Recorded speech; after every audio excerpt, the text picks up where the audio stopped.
10 Things Yellowstone Season 5, Part 2 actually got right. Yellowstone Season 5, Part 2 was disappointing in many ways, but the finale got several things right. The decision to end the neo-western came soon after the news broke that Kevin Costner was leaving Yellowstone. Thus, there was a lot of speculation about how Costner's John Dutton IE would be written out and what the final 6 episodes would look like. John's exit was handled in the premiere episode when he was found dead of what appeared to be a self-inflicted gunshot wound. But Beth and Case agree that this was staged and set out in search of the truth. The revelation that Yellowstone's John Dutton was dead could have led to an exciting final season, but the series instead focused on seemingly meaningless flashbacks in life on the 6666 ranch in Texas. Additionally, Taylor Sheridan's decision to appear regularly as Travis was divisive, as Travis took screen time away from fan-favorite characters and from the story of avenging John's death. Despite these missteps, Yellowstone wrapped things up well in the series finale, doing many of the things that most needed to be done for a satisfying ending. The worst thing that could have happened would have been if Rip or Beth had died during the finale, with their breaking up permanently being a close second. Fortunately, neither of these things happened. Instead, Beth and Rip finally got the peace they were looking for when they moved to Dillon after all the dust had settled. Their last scene involved both of them admitting they were finally happy. And Beth was especially thrilled that the bartender laughed at the idea of tourists coming through the area. Of course, Beth and Rip's happiness came at a great cost, as Rip helped Beth kill Jamie, and then he and Lloyd disposed of the body in such a way that it will never be found or traced to them. They appear to have escaped legal problems as a result of the confrontation with Jamie, but it's possible someone knows something and will cause trouble during Beth and Rip's Yellowstone spinoff. However, for now they got the happy ending they deserved after all the heartache they've experienced throughout their lives. Case's joy after he sold the ranch was one of the most beautiful aspects of the Yellowstone finale. Although he seemed to be grieving after signing the papers, he hugged Monica and said that he was finally free. This resolution had been a long time coming, as Case struggled with dual loyalty to the Duttons and their indigenous neighbors since the series' first episode. Additionally, trying to help John meant getting caught up in shady and illegal activities, which caused Case nothing but trouble. So gaining his freedom was a huge relief. The moment where Case cried over realizing that he was now free would have been a perfect ending. But Yellowstone made it even better by including the shared vision of a wolf digging in the field that Case, Monica, and Mo all saw. The vision symbolized the new prosperity Case would have as a result of selling the rest of the property to Rainwater. It also suggested that Case had completely embraced his identity as an honorary part of the tribe, as he was able to see the same things the indigenous people did.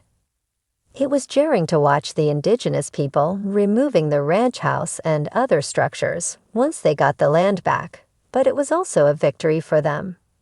Chief Rainwater, Gil Birmingham, has wanted to reclaim the property since Yellowstone's first episode. Additionally, an 1883 prophecy foreshadowed Yellowstone's ending, as it said that it would return to indigenous control after 7 generations. Fulfilling that prophecy connected Yellowstone to its spin-off and was thus the perfect way to wrap up the series. That said, one of the most powerful scenes in Yellowstone's ending took place at the Dutton burial ground, which Rainwater had promised would remain undisturbed, as both indigenous people and Duttons were buried there. Several indigenous people began knocking over the Duttons' gravestones and laughing, but Mo put a stop to their behavior, telling them, "They protected this land. They died for this land, and this land is where they will stay."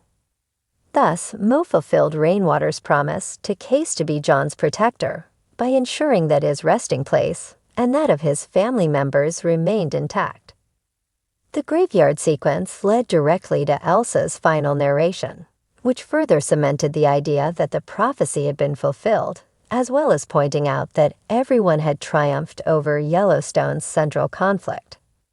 Elsa's comment that men cannot truly own wild land.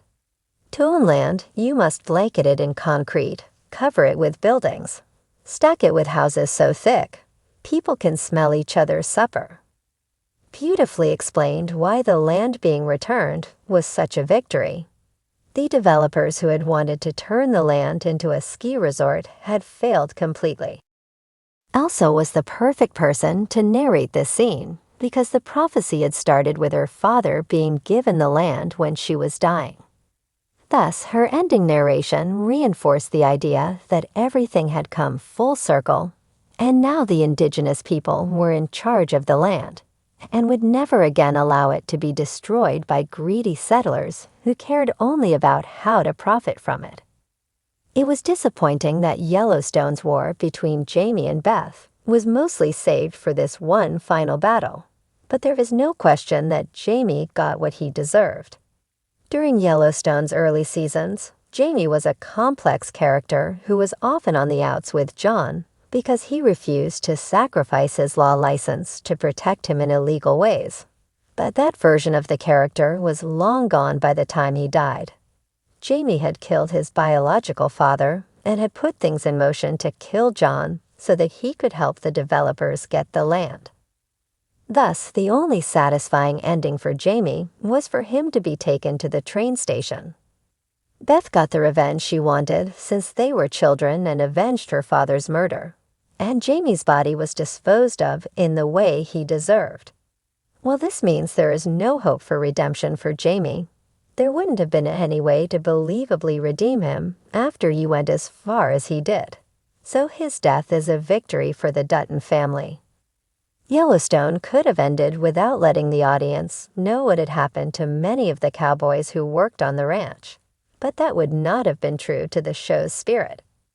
At its heart, the neo-Western was a love letter to the cowboy lifestyle that Rip feared was dying, and thus it took the time to follow several of the cowboys.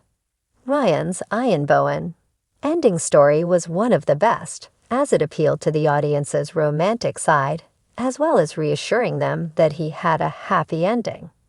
Ryan had previously broken up with Abby, Lainey Wilson, because he needed to focus on his cowboy duties and couldn't follow her all over the country while she established her music career. Thus, his ending was particularly poignant, as he sought out Abby while she was singing in a bar and listened to her entire concert before asking her for a second chance.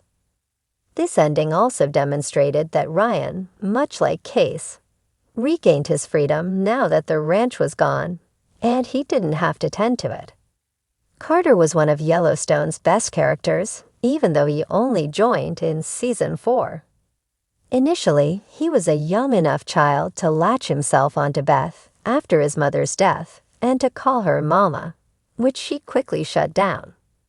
Carter quickly matured into a young adult and became a ranch hand who lived in the bunkhouse, but maintained relationships with Rip and Jon despite Beth's aloofness, which made Beth's eventual acceptance of him more poignant. Beth's new attitude toward Carter began after Colby's death, when she invited him to stay in the ranch house overnight and told him that he was family. However, it was solidified when Beth and Rip invited him to come with them to their new ranch in Dillon. While Carter's help is needed to make the new ranch a success, Beth and Rip could have hired any ranch hand. The fact that they chose Carter suggests that they now see him as their adopted son. Colby's death was one of the most heartbreaking parts of Yellowstone Season 5, Part 2.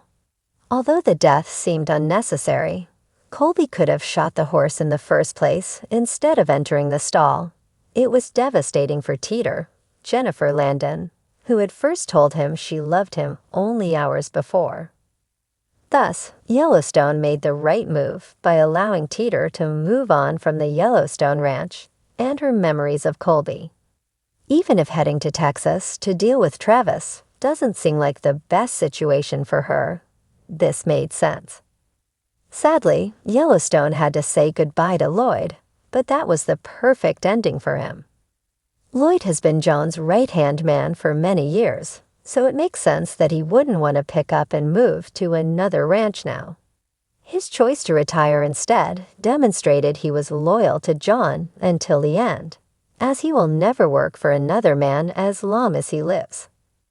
That said, it would have been fitting if he had chosen to work with Rip on Rip's new ranch, as Rip was always equally committed to John and took his Yellowstone branding seriously.